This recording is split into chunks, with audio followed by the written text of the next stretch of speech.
Hi everybody, it's Carrie, museum educator from the Hyde, and I'm here with my daughter, Cassie, and we're looking at a very special Japanese print. So Cassie, let's take a minute to look at this artwork, and then tell me some things that you see in it. Okay. Well, I see a bridge and there's a couple people with, looks like a hat that's like an umbrella kind of, maybe, and a big log looking thing in the water with a man like paddling it, and there's rain coming down. Wow, so you noticed a lot of different things about this picture. Cassie saw that there's a bridge, there's people walking. It looks like they're wearing hats that kind of remind her of an umbrella. Now, what about the shape of those hats remind you of an umbrella? Well, because there's like, it looks like it might be like keeping them from getting wet from the rain. You also notice that there's something in the water, and it looks like the man is paddling. So what do you think he might be sitting or standing on? Maybe like a piece of a boat or a piece of maybe a tree. It could be. What makes you think it's a piece of something and not an entire boat? Because it looks pretty skinny and it's not like a shape of a boat. Right. It's a very thin boat, and most of the boats that I know that me and you have been on have been a little bit wider, like a rowboat or even the mini haha in Lake George. That's a different type of boat. This boat is a little bit different, and we'll learn more about that in a few minutes. So, thank you. This print by artist Utagawa Hiroshige shows people on the bridge wearing a special type of hat. It's called a kasa. And its shape, a cone, helps keep the rain, like an umbrella, off the people's faces. This long boat is a special type of canoe you find commonly in the city of Edo, Japan. It was used to help people go fishing, but also as a water taxi to bring people from place to place. Have you ever taken a ride in a boat or canoe?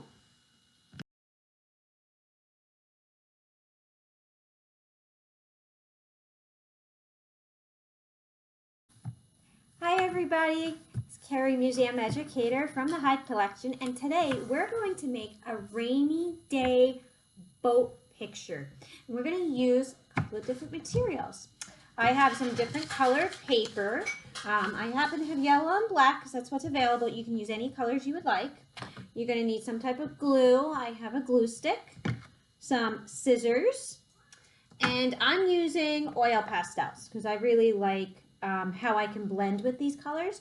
But if you don't have oil pastels, you can also use crayons or markers or whatever you have.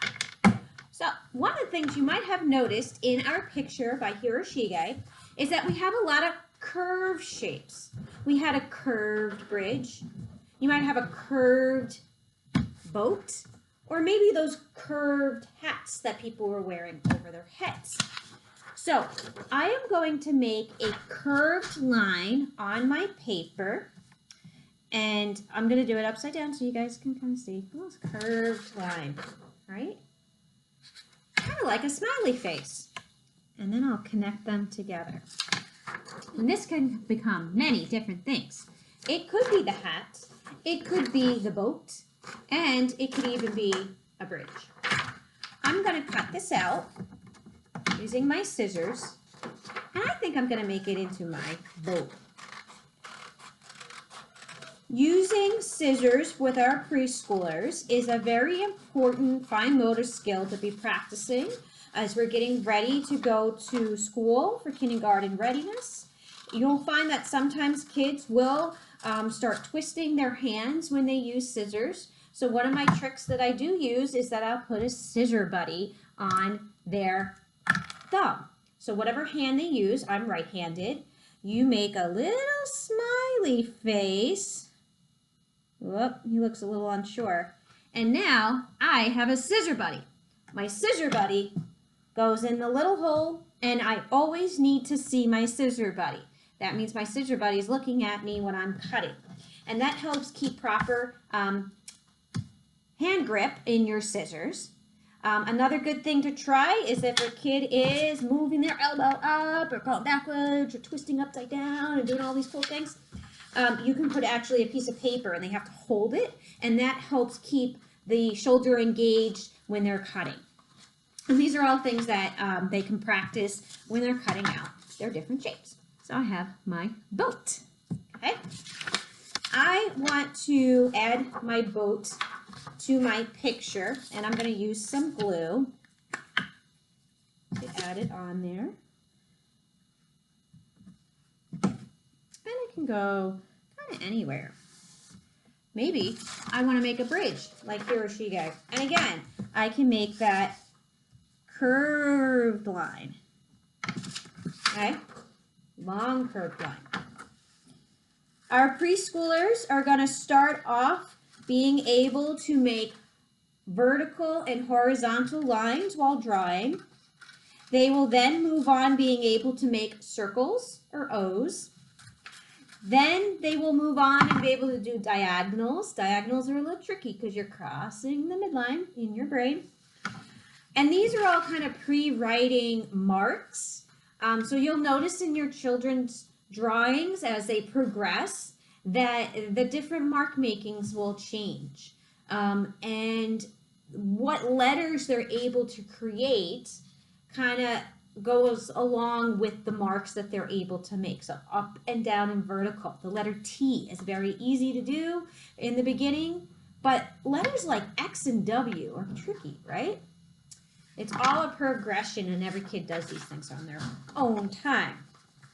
So I'm going to cut my bridge. Now my bridge is going to be a little bit different shaped, right, than my boat because it's closer to me. So it's a little bit bigger, and I'll glue that onto my paper. What I really love about Hiroshige's prints are the colors that he uses. He has a really interesting blues and greens. He has beautiful reds and the gradation that he creates in those prints. And he does all of that with printmaking. We are making collage. Now I kind of have a boat and a bridge. And you can add different things. You can add a person using the boat. And you don't have to draw every single line, right? You can just draw the parts that you want to see. And his long stick.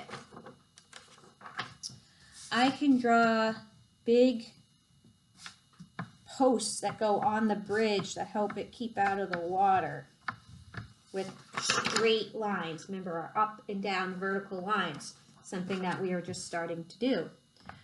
I can add circle lines around my post to make it look like it's in water. And I can add somebody walking on the bridge, and I can do that curved shape again. We could talk about that curved shape, and then I'll just add a little bit of a person. I'm not even worrying about drawing faces. I'm just drawing circles and triangles together. And they look like people. But what else was happening in Hiroshige's print? What type of weather did he see? It was raining. So we got to add some rain. Now, some rain comes down in a little trickle. Some comes pouring down. Today happens to be a day that we're getting lots of rain. So I have some really great inspiration from my window. And I'm going to draw rain in a pattern using dotted lines, some straight lines, some more dotted lines. Maybe some are going diagonal. There's a windstorm blowing on this person.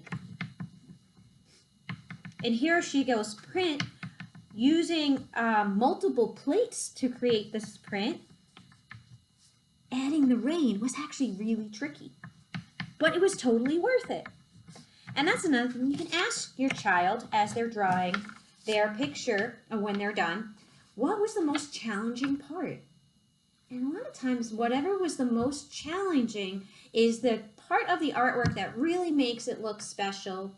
And it also gets the children thinking about overcoming challenges and obstacles that you keep trying, and it actually does really have a great payoff.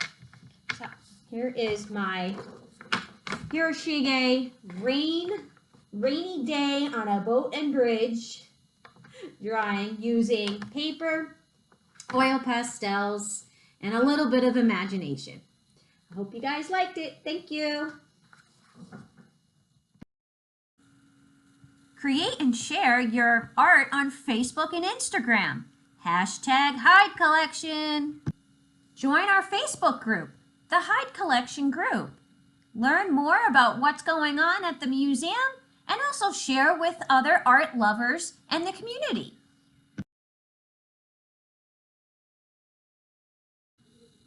This program was brought to you in part by Stewart Shop Steak Family Foundation, the Tuber Family Foundation, the Town of Queensbury, and the New York Council on the Arts.